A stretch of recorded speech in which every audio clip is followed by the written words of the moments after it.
Hey, welcome to the Beginner Photography Podcast. Today, we are learning how to reveal the narrative in your photography. So let's get into it. Welcome to the Beginner Photography Podcast, a weekly podcast for those who believe that moments matter most and that a beautiful photo is more than just a sum of its settings. A show for those who want to do more with the gear they have to take better photos today. And now, your host, Raymond Hatfield. What is up, my photo friends? It is me, as always, your host, Raymond Hatfield. I am so excited to be here today. I'm excited that you are here today as well. Over the past few months, it's been interesting. Uh, since starting the podcast, as you can imagine, when you do something for long enough and you continue to work at it, there is some growth. Growth happens, and more and more people start showing up. But it seems like after last year with the pandemic, the numbers, as far as downloads go, dropped off pretty substantially. And I can chalk that up to people not going to work, people not, going to the gym and staying home. And kind of when you're at home, it's not as, it's hard to find a spot while you're at home to be able to sit down and listen to podcasts uninterrupted. So I noticed that. But now, it's really interesting because not only have the numbers rebounded back to obviously pre-pandemic, but more and more of you are starting to show up. So if you have started listening to the Beginner Photography Podcast here within the past, I don't know, 4, 5, 6 months. Again, I just want to say thank you for showing up. And obviously, you have found something. Maybe it was because of the pandemic. Maybe you found this newfound passion of yours, and you really want to make sure that you do it right, and you want to learn as much as you can so that you can create beautiful, compelling images. And I want to say that you are in the right spot. I am here to help you out as much as I can on your journey into photography. In fact, again, if you are new, maybe you haven't heard, maybe you haven't signed up yet, but I have a free ebook that I want to give you called Picture Perfect Camera Settings, which is a collection of images that I share, my own images that I put into an ebook in different scenarios, right? So, like at a wedding, at a park, and just different scenarios that you might find yourself shooting in, whether it be indoors, outdoors, good lighting, bad lighting, whatever it is. I share my images and show you my real world camera settings that I use to capture the image, along with kind of a paragraph or so about what settings are most important so that when you go out there and shoot for yourself, you can find those settings and then make adjustments from there. Because I don't just want to show you what settings I used, I want to give you the tools so that you can go out and do it for yourself. So if you want to go ahead and grab that, again, totally free, just head over to beginnerphotographypodcast.com. Then there's a little box right there on the homepage where you can go ahead and sign up for the email newsletter, and then you can grab your copy today. But seriously, it is, I mean, out of everything that I offer, I get a ton of feedback on that ebook specifically and how much, listeners have found it to be helpful. So if that's what you're interested in, go ahead and grab it. I hope that you can find it valuable as well. So speaking of value, I want to give a huge shout out to a listener just like you who has given the podcast a 5-star iTunes review, and that is T. Pruitts. T. Pruitts, I believe that I said that right. T. Pruitts, again, left a 5-star iTunes review, said, so helpful. Raymond does a fantastic job of presenting all types of photographers who offer real tips and tell interesting field stories. I also like how he separates out the business side and makes it an extra perk because I'm not really into this for the money. If I were, though, I would definitely pay for that price because you can tell it's real good stuff. Thanks, Raymond. T. Pruitts, thank you so much for leaving a 5-star review on iTunes. I cannot begin to tell you how important reviews are for a podcast like this one, a small podcast, one that isn't owned by a company, one that isn't just a form of marketing, like these larger, huge, massive monster podcasts, parts of networks and things. This is just me. It's just me doing this on my own in the hopes that not only I learn something, I love doing this, but also that I can share these conversations that you can learn something as well. And even, as you said, for premium members, being able to learn lots of business related stuff as well. That is a huge thing. And real quick, I want to say that this is This is actually kind of embarrassing that I'm bringing this up, but now that I'm looking on iTunes, there's 189 5-star reviews. Oh my gosh, seriously, I cannot. That number like kind of blows my mind. I cannot believe that that over the years that the podcast has done this, and it's all thanks to you. I can't enter. Well, actually, I take that back. I did enter my own review when we first got started just to see if it worked, but it does. And then the rest of them, they're all you. You took the time to, you know, take a moment for yourself out of the day and show your appreciation for the podcast by leaving a review. And to all 189 of you, I have to say thank you from the bottom of my heart, including you, T. Pruitt's. 189 reviews. That's insane. This is gonna sound crazy, but that number is like as large as it is. Kind of has the OCD going crazy in my brain. Like I want it to be either a 190 or a 200. So just again, totally superficially here. If you're listening right now and you haven't left the podcast a 5-star review, I take that back. If you're listening and you haven't left the podcast a review at all, no matter what star rating you think that the podcast is, I can't tell you how much I would appreciate it if you took just a few moments and left a review for the podcast within iTunes or whatever podcast platform you are listening on, because again, it truly does help with the podcast. And as T. Pruitt said, this show is called the Beginner Photography Podcast because I want to give you, new photographers, the information that you need to start capturing better photos today. But if and when you decide that, making money with your camera, earning money, starting a business is something that you want, there is a premium aspect of the podcast, which it takes away no information as far as photography goes for you new photographers, but it's strictly business-based information. And if that's you, you're going to learn a ton in this week's episode because premium members get to learn, oh my gosh, first of all, exactly what today's guests, Gina and Angie, are doing to market their own wedding photography businesses to get in front of new brides today, like this week, like currently, as in right now, not old marketing tactics, but what's working for them today. They share an incredible SEO tip that I honestly never even thought of, which if you blog, you know how long it takes. It's going to save you hours. And it is going to help you rank higher in Google than you did before. So you're really going to love that tip. And Gina and Angie also share the importance of a mission statement. A mission statement is something that I never, really thought that I needed. It always sounded like one of these big business type ideas. But Gina and Angie break down exactly what it is, why it's important, and not only that, but how it's going to make you more money. Yes, seriously. I'm sold. I was excited about that one. So if you want to become a premium member and hear the answers to not only these questions, but answers from past guests as well about some of their best business tips, then you can become a premium member by signing up at beginnerphotographypodcast.com and clicking the premium membership button at the top of the page. So with that, let's go ahead and get on into this week's interview with Gina and Angie. They're both Boston, Massachusetts-based wedding photographers who met in a photography community, got together, started talking one night, and realized, oh my gosh, like they had this epiphany when it came to photography, which kind of revolves around the art of telling a story and why it's so important, how to do it, and all of the things that they wished that they knew when they first got started. So these are all the things that they're going to share in this week's episode. All about creating the story, and not only, I guess not creating the story, but creating a situation in which, a story or a moment is going to happen, and then placing yourself there so that you ensure that you capture it. I mean, really important stuff that I honestly had not put into my wedding day. I usually just take a step back, but after hearing some of the tips that Gina and Angie share in this one, I know I'm going to be putting this into practice. What is it? What is this? 250.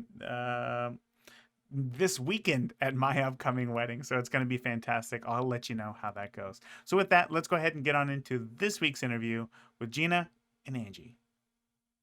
Gina, Angie, you've both been shooting weddings for combined more than 20 years. And today I know that we're going to talk about your early life in photography. That's really what I get excited about, and I know that's what listeners get excited about too. But before we get into not only how your friendship developed and how you two built businesses that are not only sustainable but doing something that you know truly enjoy, I really want to know how you both got interested in photography. I want to know about those earliest moments when you knew that photography really meant something to you and was going to play a big part in your life. So Angie, I'll let you start. Oh, this is such a tricky question for me because I didn't have a traditional start. So I'm essentially like a career switcher. I was in biotech, so I was doing like pharmaceuticals and molecular diagnostics and things like that, and I was in research, which is really fun and interesting, but it is very much like small, isolated. You're in a lab for long hours. Daylight is something that you see in the morning and sometimes at night. So I think what started it is I had done like a little boudoir pinup shoot with some friends. It was just like girls champagne like get together. It was an excuse to sort of like put some makeup on and do this shoot. And when I looked at it after, I wasn't crazy about it because it was like the compositions were all off, and I was like, no, I could do this. I could do better. Oh, And I'm sorry. so Just to that's clarify, were you in front of the camera or behind the camera? but in front of the camera. Gotcha. Okay. Yeah, so when I got the proofs back, I was like this is just off. And it was actually that started it. And so it caused me to buy a camera and then just basically start from there. And I just kind of ran with it really quickly. And I would say like within a year of buying a camera, I essentially like opened up a business and started doing it full time, which was probably a little ambitious and crazy. And yeah. Okay, so just so that I'm clear, you had a shoot for yourself that you wanted to get Yes. done. You got in front of the camera and you were, I don't want to say so unhappy with the photos, but you saw something in the photos that you weren't happy with, that you thought, I want to I want to give this a go and see what I can do with a camera in my hands. Is that right? Yes, exactly. Oh my gosh. Cool. So I then didn't know that. okay, then so I'll be honest. I think this is my first time interviewing two people at the same time. So bear with me while I try to formulate questions. I promise you, Gina, I'm not. We're gonna get to you in a moment, but this is really interesting to me because where listeners are at right now might be in that exact same position. They just picked up that camera. They know that it can do something. They just don't know exactly how to make it capture what it is that they want. So when you first got that camera, what was your initial reaction after you started taking photos? Was it like, "Oh yeah, I got this. Like I'm a pro." Or did you think, "Oh wait, I'm actually in much over my head than I was expecting?" Oh, I was definitely in over my head, and I booked my first wedding probably before I should have. But I YouTubed everything. So I like didn't even know how to use manual, but basically I read somewhere you should shoot in manual. So I was like, well, let me do that today. So I would say by the end of the week I was like shooting in manual. Wow. And then basically like shooting whatever I could get in front of, paid or unpaid or whatever. It was just I dove in really fast, really hard. Why did you think weddings like right off the bat? Is that what you were um interested in, or was there something else? No, actually, weddings kind of fell into my lap. So I reached out to some local photographers just to sort of ask them how they got into it or something like that. And one of them kind of took pity on me and was like, you know what, a girl from my high school, she actually just reached out and she's looking for a newbie starter. And so just let her know. So I did. I let her know I was available because I obviously had no work at that point. And I let her know she was going to be my first wedding. And I had started doing just like a little bit of boudoir shoots with like friends and things like that, like literally in my house or in their living rooms or whatever free available space I had. Um, so at least that helped me in terms of like working with like composition, moving quickly with camera settings and things like that, and actually being able to like form light on the body. So I had some of that. And then I would say like in terms of like composition, something I didn't realize early on is my mom actually was she's an elementary art school teacher, but she's actually had a strong influence in art my whole life. So I actually had a lot of that in the back that I didn't like in the back of my mind that I didn't realize I was using until later. But that's basically how I got started. Oh wow. Mostly like in the form of composition and lighting. Is that how you would say that you had the most influence? Uh, yes, and I think fear that it was always going to fail. So it was like Wow. that anxiety, like that you're like, oh my God, I don't know what and I remember taking a photo. It was like a group shot of everybody. And I was like, I really hope this works. And I took a photo and I just checked it and I made sure. And then I took it, actually, I bracketed it because I was like, I need to make sure that I have it in different exposures to make sure it's coming out well. I knew the aperture was fine, but I felt like the exposure. And back then we didn't have these great, saves for like highlights and shadows. So if you didn't nail it, it looked like crap. Wow. Oh my gosh, that's wonderful. Well, thank you for sharing that. Gina, what about you? Did you have a similar entrance into photography? Really different, actually. I was about 12, I think, when I sort of got into photography. My mom was sort of very much an amateur photographer, like really into it, but never took off with it as a career. And she had like one of these Pentax manual cameras, and I remember her always being just really into taking the pictures rather than being in front of the camera. And she did a photography course when my older sister was pretty young, and she had like all these really cool like black and white photos of her. And I think at that point, like, because I was a little bit older and she could see that I was interested, she sort of taught me a thing or two about her manual camera. And this is like really old school manual, like you had to do it right. So much of the pictures that we got back, we would like bring in the film and we get them back and they'd be like totally blurry or white or black, but I was figuring it out. And then I think I got to the point where I was like, could bring it with me. And I remember there was this moment when my friends, we were like, I don't know, playing in a creek or something, and I remember instead of playing with them, I wanted to take pictures of them doing it. And I obviously hung out with my friends, but that was sort of the moment when I was like, wow, I really am into this. And my mom was super supportive, and she like let me take some art classes at this local art college. I'm from Michigan. There's this art college called Kindle, and went there for the summer a couple times and took art classes and photography specifically. And our high school didn't have a darkroom or anything, so that was like, luckily for her, she kind of like showed me that, gave me the access to it, I suppose is how you could put it. And then I really ran with it. I went to art college, studied photography, and then I did my master's in documentary photography. So I was very much like, trained traditionally, if you will, and always into it. So weddings similarly sort of fell in my lap when like a really good friend of mine from my master's program was asked to photograph her friend's wedding. And to be honest, I never even thought about weddings, because the way I always shot was very much from that, like, I always thought I'd be more of like a photojournalist, but like couldn't really wrap my head around that, because like I couldn't imagine like going to some of the places. Like I thought it'd be cool, but I was pretty scared, to be honest, like of being like a hardcore photojournalist. So like much of my work was like about subcultures and things like that, And then a friend of mine was asked to do the friend's wedding, and she was an amazing photographer, but she had never shot a wedding. She didn't feel comfortable doing it on her own, so she asked me, and we were sort of given the license to photograph it how we wanted. And I was like, what? This is amazing. This is like the first time that you could just walk in and take a picture of everybody and doing anything, and it was totally cool. Like before that, much of my work was about getting that in, and like feeling a little bit anxious and nervous that they were gonna like get upset if I like, wasn't sneaky enough, or I shouldn't say sneaky enough. It was all about building trust, but like being unobtrusive, and that really helped me with wedding photography very much. But having that in and having that like ability to photograph all these people and all these interactions, I was pretty much hooked. I was like, oh yes, I'm doing this.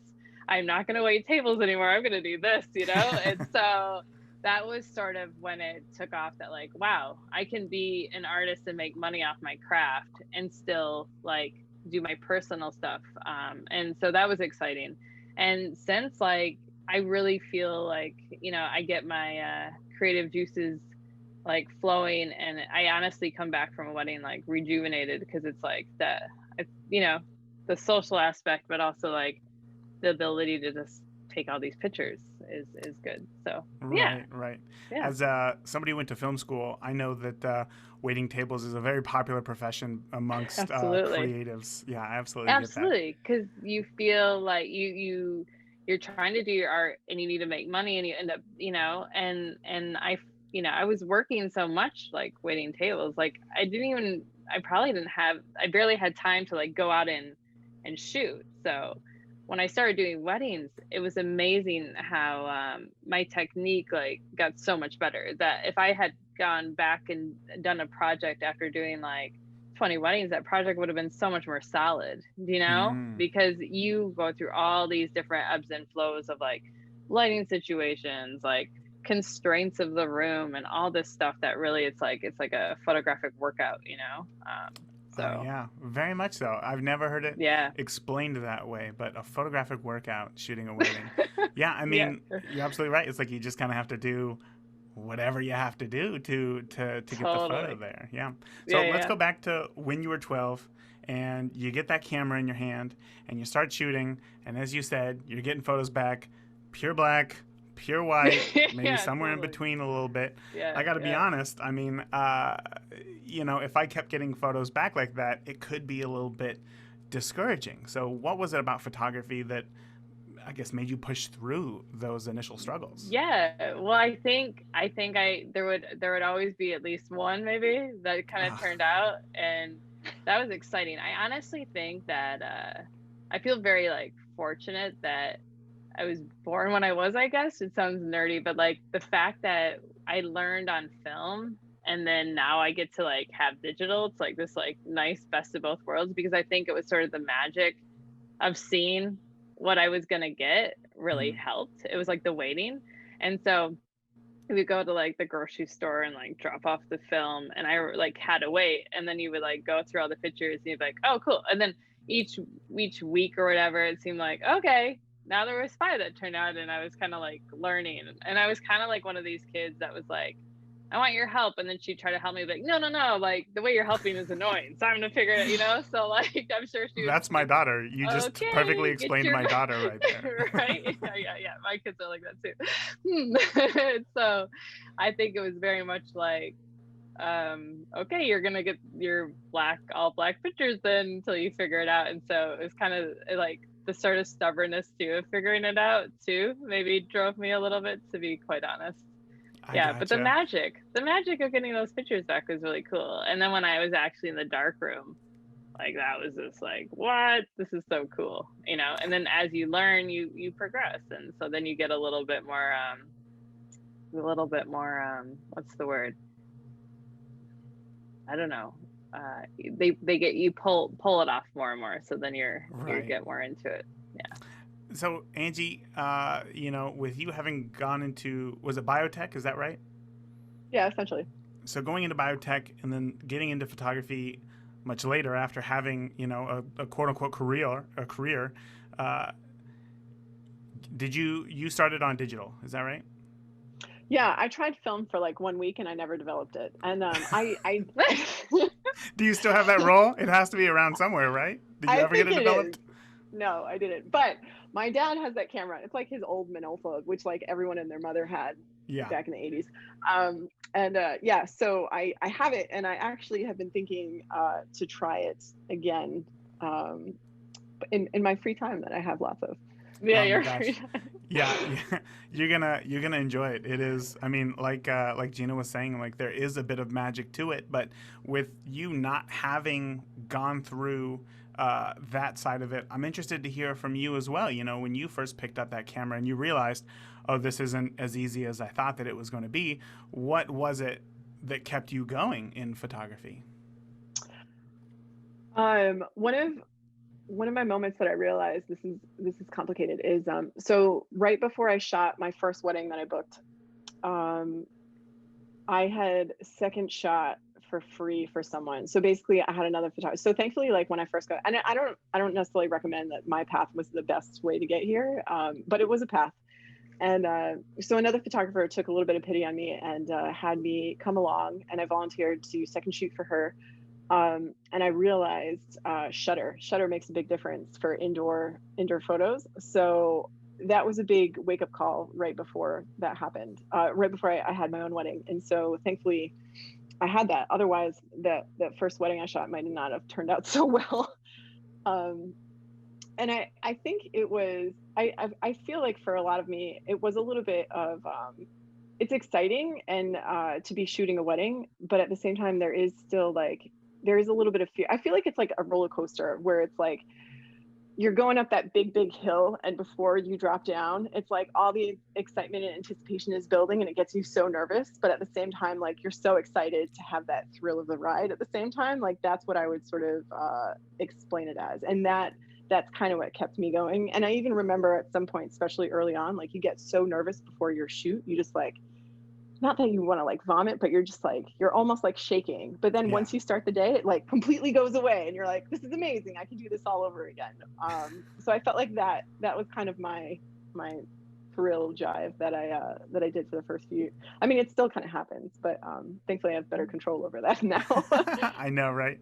That's funny. I've explained shooting weddings in that exact same way. Is that, I mean, still after hundreds of weddings, I still show up, and I always try to get there early to account for traffic or whatever. And I typically get there like 20 minutes before I'm supposed to walk in the door. So I'll just sit in my car, and that whole time it's just bubbling up inside of you. And, you get to play in that what if game. Like, what if, today doesn't go well? Or, what if the bride's in a bad mood, which happens sometimes, But as you said, once you walk in those doors and you're like, hey, I'm here, it all goes away. And it's infectious and addicting for sure. So I love to hear that you have that exact same take. That's great. So over the years, you've I'd love to know more about the progression that you two have made up until this point, because as we all know, the first wedding looks nothing like a wedding that you would shoot today. So tell me about what specifically, like, name one thing. I'll start with you, Angie. What's one thing that has changed most in your photography from thinking about that first wedding to what you do today? What has changed most in your the way that you shoot or your photography business? So they're almost one and the same. So I think when I got started, I thought it was really about like posing and portraits. I thought it was just really all about portraits, really. That's what Pinterest And tells us, right? yeah, or like wedding details, like bouquets and things like that, which of course are very nice, and florists do a lovely job on them. But in the end, it's the union of two people coming together, and so it's the celebration of their love, their connection, their friends and family. And I think I had a conversation with my a mentor I had actually when I first got started, and I was like, no, the shoes, you need to have great details and great lighting, and like take your time with that. And I think I did it partly because I was good at it, and you could take your time and you got those shots together. But the images that clients were printing and that they said they loved, and the ones that made it into the album, were always the moments. And then it even solidified more in my own wedding, because I found like my portraits are beautiful, but if I didn't have that connection, if I didn't have that feeling in them, I didn't love them as much. And so that sort of changed really the way that I was shooting, and just like what I focused on more. And even like a lot of photographers complain about like, do you want to do a receiving line after the wedding?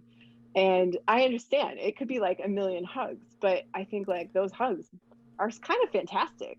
Mm-hmm. So that's really where I just like tell clients now, like, take your time, like have these moments with friends and family, get in there and, let your guard down and just like be part of the moment. And I think that's just made the biggest difference in my photography. Wow. So Yeah. when you go to weddings, you're still shooting bouquets, you're still shooting details and whatnot. So is it now that you're just not spending as much time or worried about how perfect those turn out as you once did? Exactly. Yeah. So I would say like it probably made up more like 20% of the gallery before in terms of like details. And Oh, wow. now it's probably like 5. I mean, maybe not 20. The 20 is like probably a little excessive, but yeah, it doesn't take, I'll realize like maybe 3 wide room shots is good. You don't have to have it from every angle. You don't have to have like every single table setting, that sort of thing. Just, one solid one looks good, is great. Client loves it. Perfect. Move on. Like, go to the next thing. It's how do you want to allocate your time for the day? Right. It's Yeah. not like it's a crime scene. Like, you don't have to cover it from Yeah. every angle of the room. It's not going to be used in court or anything like that. I don't know. I've never had a wedding photo used in court, but I'm sure now that I think about it, I'm sure that some of them have. That's really interesting. It is. So what about you, Gina? Because I'd love to know if you have, kind of that similar take because all of our wedding businesses progress in one way or another in the beginning, but you came at it from a different angle, having started with photojournalism. So did you walk into that first wedding and you're like, I know exactly what I'm doing here, moments matter most, and then that's it? Did you even get any detail shots at your first wedding? Well, that's what's so funny is because I knew how to do the moments and I knew how to, document. But what I was really self-conscious of and really worried about was the group portraits and the portrait session and the details and all the things when you look up, when you think of wedding photography, before back then when it was more traditional, I was like self-conscious that I wouldn't be able to create like wedding photography images. So I was doing the same where making sure that I was, you know, figuring out how to pose people, and I really had to teach myself how to do that for the group portraits and for the couple portraits, and making sure I would look and like kind of imitate how other people were doing the bouquets and things. And I felt like if I didn't do that, I wasn't going to be a successful wedding photographer, which is so funny because if I could do it all again, I would not do that. And I would have, obviously the group portraits are different. You need to know how to do that. You need to make sure you get everybody well lit. But for the other parts of the day, I think if I would have stayed true to my approach, it would have been more successful, because over the years I realized, wait, don't do what other people are doing. Do it in your own way. And now I really feel like I tell my couples, during your portrait session, I want this to be a time where the two of you have a moment alone and really just feel the day, whether it's before or after. And I really set them up to have an interaction with each other rather than a photo shoot and a portrait session. And that brings me back to like what I'm good at is like really, documenting the moment and like really kind of getting a glimpse of that connection. And also for them, the experience is so much better.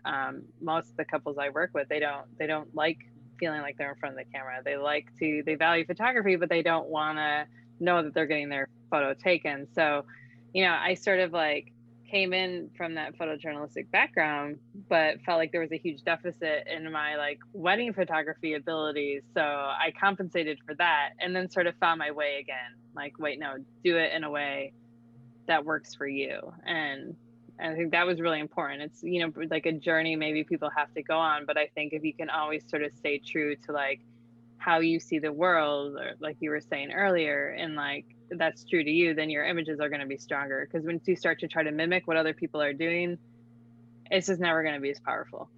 Right, right. Okay, so obviously the power of story is very important to both of you here, and I know that you two recently built a course called Revealing the Narrative, which kind of goes into building those moments so that you can ensure that you capture those. Can you, I guess, before we get into the course, which I know that we're going to talk about later, can you tell me, like, where did this come from? Like why is it that, let me see how I can formulate this question. Like, I would love to hear the importance of story. Like, why is it that story takes over perfection? Because with story, there's going to be imperfections. There's going to be blinks. There's, there's going to be a person walking in the background, and it's not going to be perfect. But there is a moment there. So what is it about a moment? What is it about the story that you can build that is better than you as a photographer posing everything and ensuring that it's just like, aces? Does that question make sense? Angie, Absolutely. I'd love to start with you. So I think when you orchestrate something, it's really hard to make it genuine. And when you allow something to unfold, you're not having to contrive it. So therefore, it's innately genuine. And I feel like the biggest thing is usually the emotional element, where you can have really beautiful photos that are well composed, well lit, well everything. But if you are missing that emotion, it's just falling a little bit flat. And so that's for me where it's like, I'd rather have a little chaos. I'd rather have a little bit of the ugly, like you would say, or like the not missing the perfection, so long as that emotional element is there, because that's what we all connect to. So for me, that's my biggest thing. Okay, so then, Gina, I would love if you could share a practical way that somebody can do this, can create that moment, but like Angie was saying, like let it unfold naturally at the same time, because I'm sure that somebody's listening and thinking, how do you create something and let it unfold naturally at the same time? So what is something practical that listeners can do to try this for themselves? Yeah. For me, it's all about setting whoever you're photographing up to be comfortable.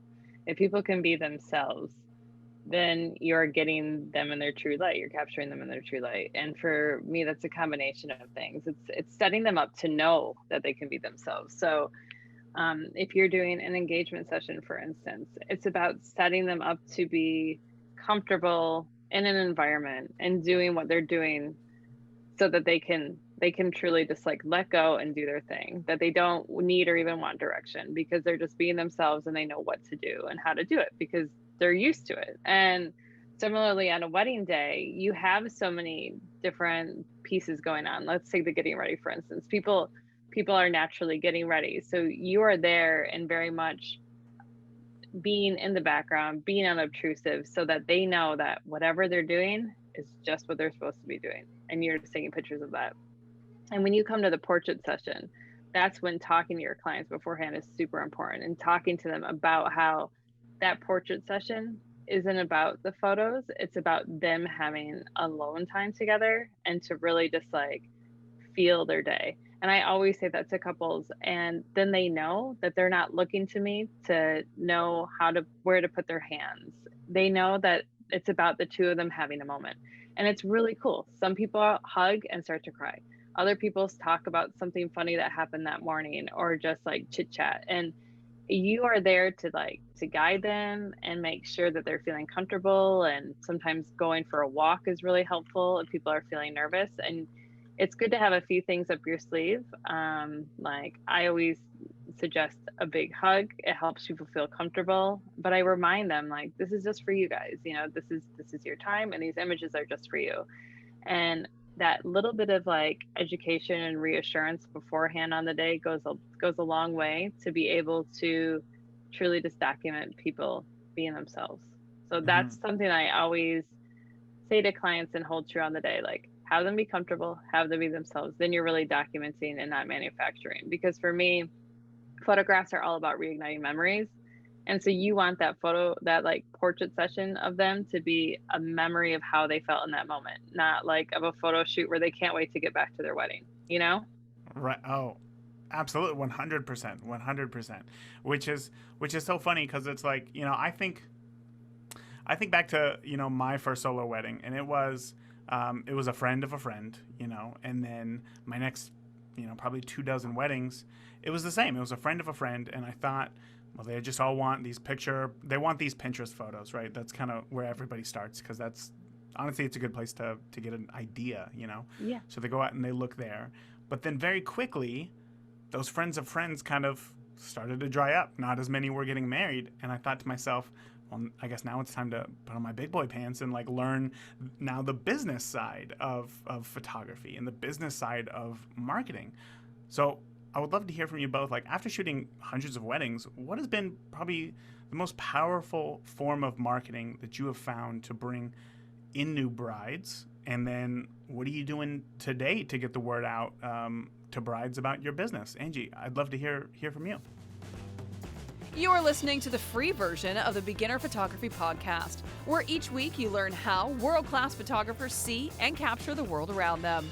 If you want to hear the extended interview with their best business tips to learn how to make money with your camera, then become a premium member today by heading over to beginnerphotographypodcast.com and click the premium membership button to join now. Yeah, I think that you're absolutely right. If you truly want to have a successful business, one thing that I have found, kind of like you're saying there, is that you got to find the people that you have no relationship with, that you're not going to get along with, because those are arguably more important to find and weed out than those who are going to be a perfect fit for your business. Who knows? We've all seen how one bad review can just destroy somebody. And oftentimes, I can't speak for every occasion, but I'd be willing to bet that more than one are based off just, choosing the wrong client or Yeah. choosing to do a shoot or a wedding because, well, hey, it's a few $100. Like I can do that this week and that'd be fantastic. Being miserable the whole time and then finding that out at the end. So, I mean, thank you so much for, both of you two for sharing that. And I think that when it comes to finding that messaging, that's really going to help a lot of photographers to, again, not only find the right clients, but find those who are not the right fit for them. So again, thank you so much.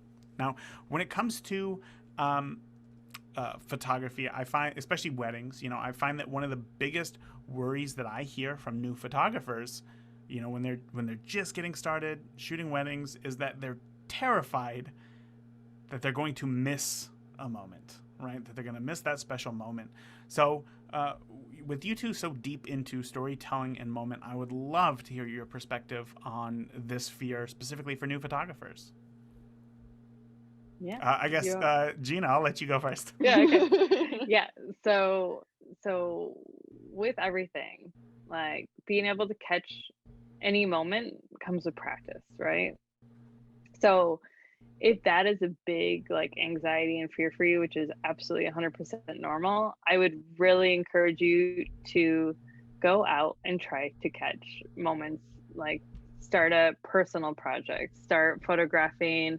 If you have kids, they're perfect subject matter. Animals also work well because they just do their own thing, and that's really helpful. But even going out and doing some street photography where you're practicing the art of excuse me, the art of anticipation is huge for being able to capture moments. I need to, let's say, you're in front of a storefront that kind of like, I don't know, maybe is attractive to you for some reason, and you want to get someone coming by. That's the perfect practice for like waiting until that moment, being ready for that moment, and executing on it.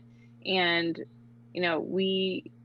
I would advise you to not only practice before the wedding, but on the wedding day itself, really give yourself permission to shoot as much as you want. Me and Angie talk about this in our course, this idea of overshooting as like being bad. And I truly feel like it is better to overshoot, look at your work, see what that looks like, and learn from there.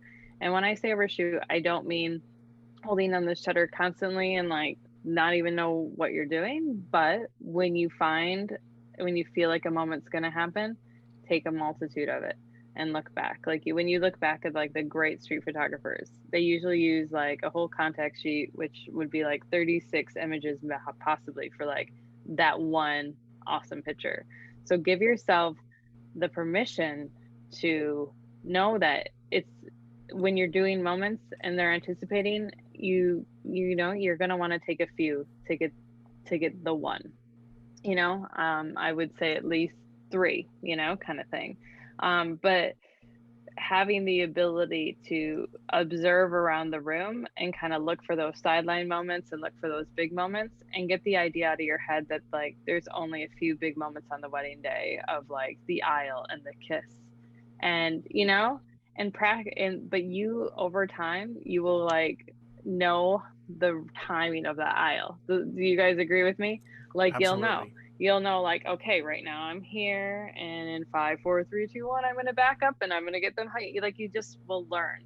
But when you're starting out, give yourself the permission to not always take the safe shot is what I would recommend.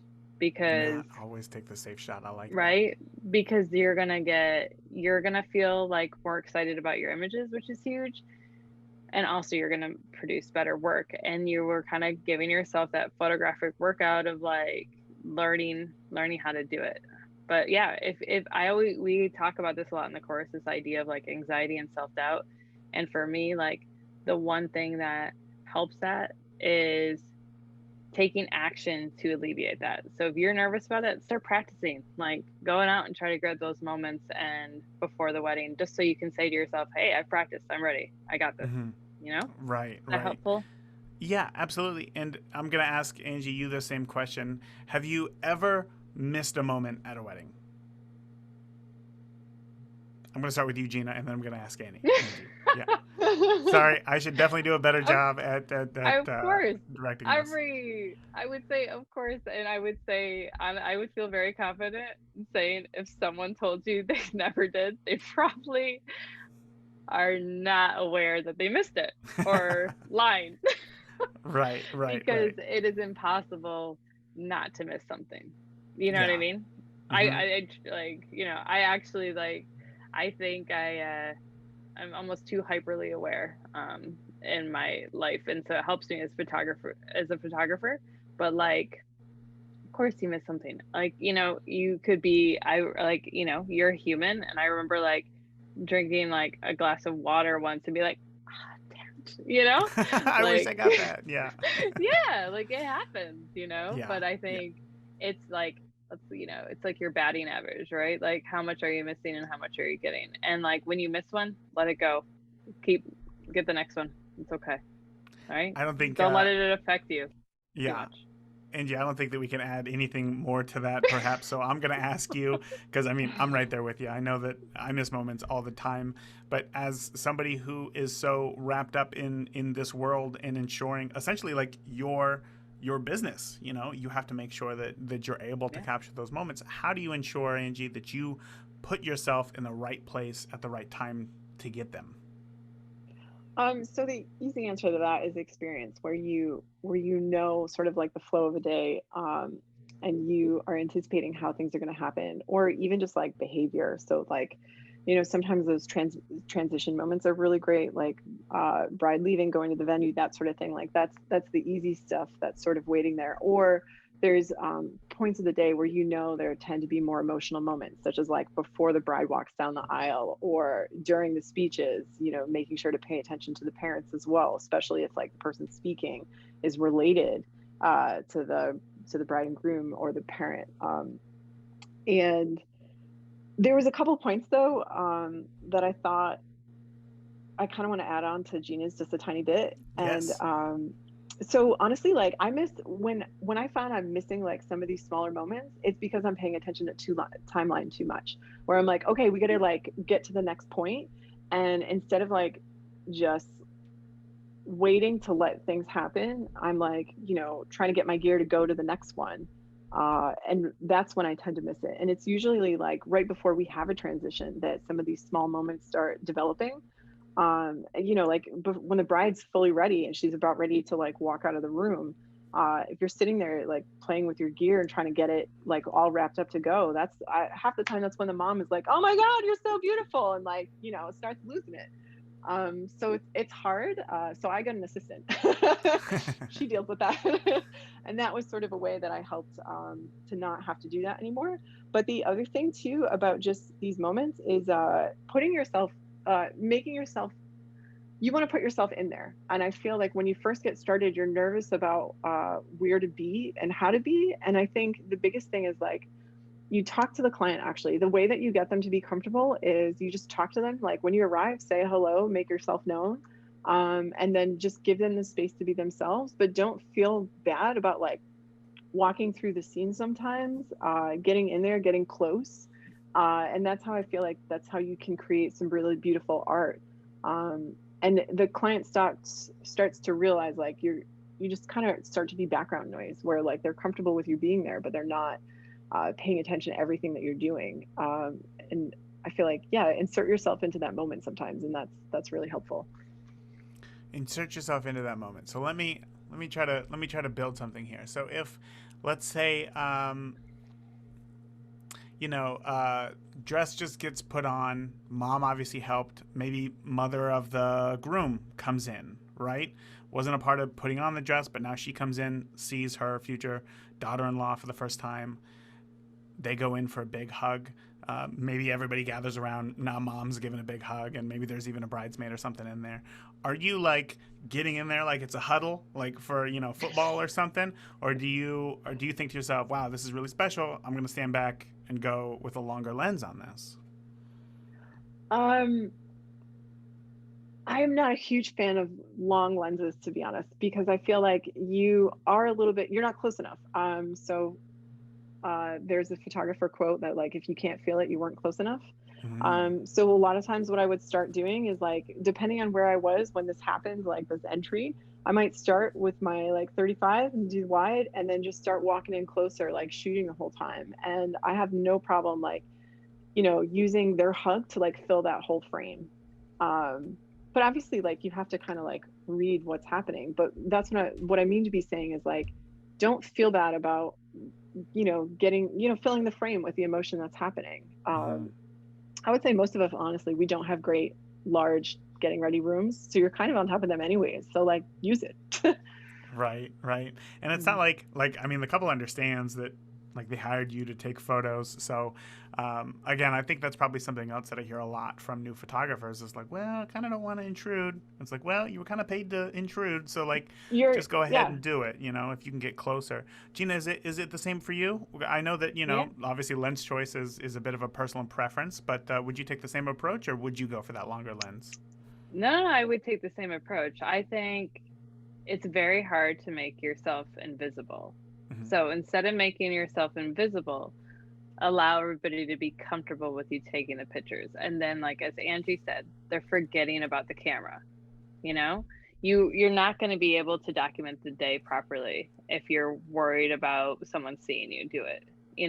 It's more about letting them forget about the camera and trust you taking those images and not interfering. So you can be there and you can be close, but you cannot interfere. Like I kind of have this philosophy that, those first 10 minutes you're there is all about building trust and easing people into it. And there, in that first 10 minutes, if I miss a moment, I'm okay with that because it's about building that trust to last for the entire day. Does that make sense? If you Yes. like come in and you're probably not going to offend the bride or the groom. They hired you. They already have a relationship with you, but you don't want to scare the mother. Like, ease her into it. You don't want her hiding from you all day or like not being herself around you. So just having that like eased in approach, you can trust me. The camera is no big deal. That's going to like pay off so much, throughout the day. And so that, and like this idea of anticipating, like how Angie said, forget about forget about the timeline. You do what the bride, like follow the bride, okay? Like, like just do it, just document her what she's doing, or the groom, or the couple, I should say, because if you get hung up on like, wait, where do they need to be right now? What about the bouquets? Like that's gonna like allow you to miss shots because you're not just sort of focusing on what you're doing. And sometimes I think overthinking the shot can allow you to miss the moment too. So just really kind of try to be intuitive and be like, my whole job is to document this right now, and you're going to have a lot better chance of getting everything you want to get.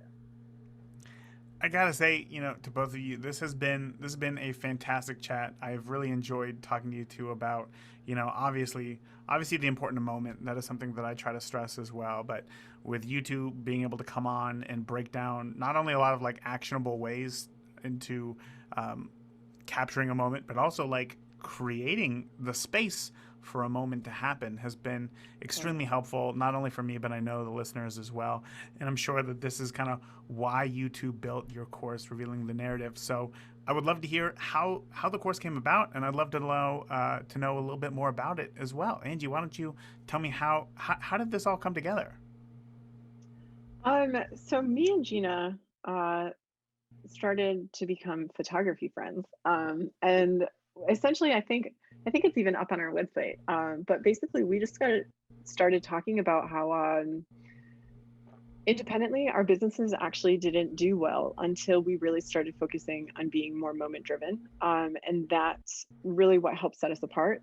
So we realized that independently we did this, and we both also had the pressure when we got started that we had to be producing these really like cookie cutter images, like your Pinterest, uh, your happy Pinterest board that everybody loves.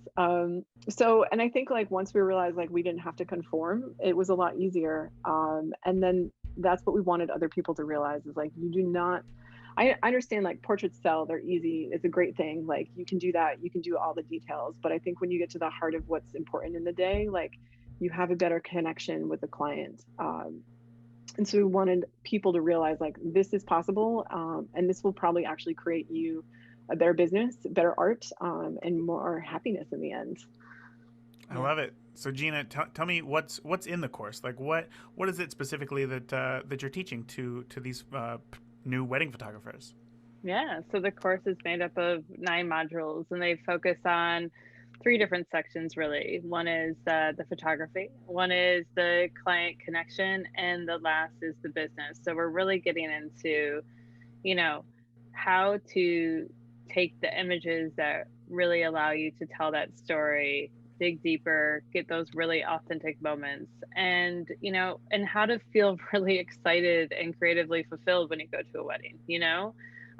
Then we're talking about, how to create like a great client experience. So we're getting into everything from your workflow to how to price yourself right, how to just like really build that connection so they're excited to work with you so that your inquiries turn into booking. Then we get into marketing and sales, which are very important. And when we say sales, we, don't mean these like, sales calls, but instead like how to get people excited so that they're buying from you, and how they're going to buy albums and other things that are really going to increase your revenue, but also give them the service that they deserve. And then we go into, this self-confidence and like self-doubt that we can all struggle with, and how that is, we just thought it was perfect for the business portion, because that is something that every single person that we know of anyway like overcomes, and sort of letting you know that it's normal, and also giving you tips on like how to overcome that so you can really reach your goals without feeling anxious about it, and definitely without giving up. Oh my goodness, that sounds Yeah. kind of like an all-in-one type thing. That's great. Is this Yeah. only for new photographers? Is this only for experienced photographers? And Angie, where can we find it? So basically it's online, it's revealingthenarrative.com. And it is for hands down, I think anyone that's in the first 1 to 3 years, this is instrumental in like really getting your business going. I think if I would have done this, I would have saved a lot of aggravation and anxiety. Um, but also I feel like for a lot of photographers who are producing the art and they're not loving what they're producing, as well as they're not having clients that they're really connecting with. I feel like if they're starting to get burnt out, things like that, this is about how to refocus, how to redo that business so that way you are connecting with your clients and you're creating. Yeah, I'm sorry, a little tongue tied. Producing artwork that you really love at the same time. One of the reasons why I truly love hosting the Beginner Photography podcast, and one of the reasons why I started it, to be honest with you, is so that I could talk to other photographers and get their point of view on photography and why they shoot the way that they shoot, how they shoot, and just how they see the world. And after talking with Gina and Angie here today, I mean, my biggest takeaway from this interview was just simply that while there are, there's a million wedding photographers, you really can separate yourself not only in the way that you shoot but in the way that you make your clients feel as well, in that client experience. Because if you are able, I mean, like I believe it was Gina who said, like, it doesn't really matter how great your image is if your couple simply remembers the photo shoot of their wedding day. That's kind of a disservice to them, and it doesn't do justice to your photography. You want them to have the best wedding day that they can, and then you are simply there to document and capture it. And that is their take on it. And it's a take that, I share as well. And I just love that philosophy. While there are photographers who do go the extra mile and just make sure that everything is just picture perfect, magazine quality, there's nothing wrong with that. That is something that I admire a lot, but I just simply, that's not my zone of genius, I guess you could say. And I'm going to leave that to them, and I'm going to focus on moment with Gina and Angie, because that's just how I kind of see the world. So again, while there are millions of wedding photographers, I don't know if there's millions of wedding photographers. While there's a lot of wedding photographers, you can separate yourself in what you do, how you do it, and most importantly, why you do it as well. So huge, huge, huge takeaway from this episode. I would love to hear your biggest takeaway. Come on and join the Beginner Photography Podcast Facebook community. Join and share yours. I'm sure that Gina and Angie would love to hear as well, because ultimately it's all about, sharing what it is that you know to help kind of that next incoming generation of photographers. It's kind of always in a revolving door. I'm sure that there's a better analogy, but helping those who are coming after you so that they can be the best that they can. That's what it's all about here. So that is it for this week. Until next week, I want you to get out. I want you to shoot. I really want you to stay safe. And that's it. Talk to you soon. Thank you for listening to the Beginner Photography Podcast. If you enjoy the show, consider leaving a review in iTunes. Keep shooting, and we'll see you next week.